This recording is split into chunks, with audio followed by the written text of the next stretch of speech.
Welcome to the AI briefing. Here's a number that should terrify every executive betting on AI. That's 95%. That's how many generative AI pilots are failing at companies right now, according to a new MIT report. But wait, Gartner says only 30% of Gen AI projects will be abandoned by the end of 2025. So which is it?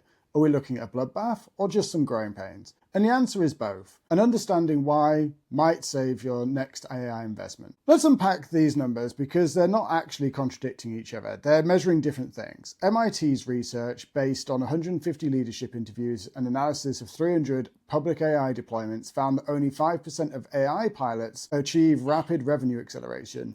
The other 95%, they stall. They deliver little to no measurable P&L impact.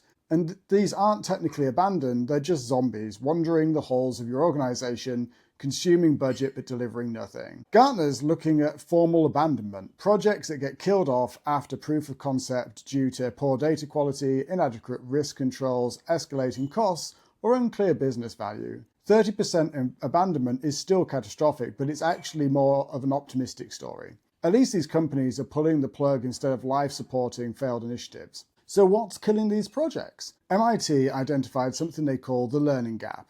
It's not the AI models, they're fine.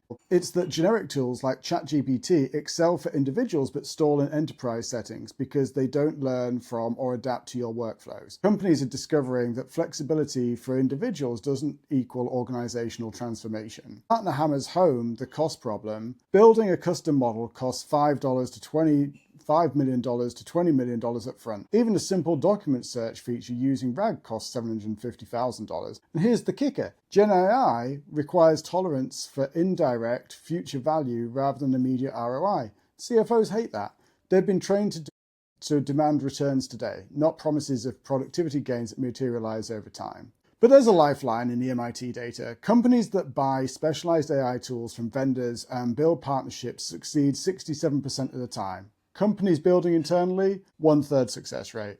And the biggest ROI isn't where companies are spending. More than half the Gen AI budgets go to sales and marketing, but the real wins are in the back office automation, eliminating outsourcing costs and streamlining operations. The MIT researchers also found something fascinating. Startups led by 19 and 20-year-olds are seeing revenues jump from 0 to 20 million in a year with Gen AI.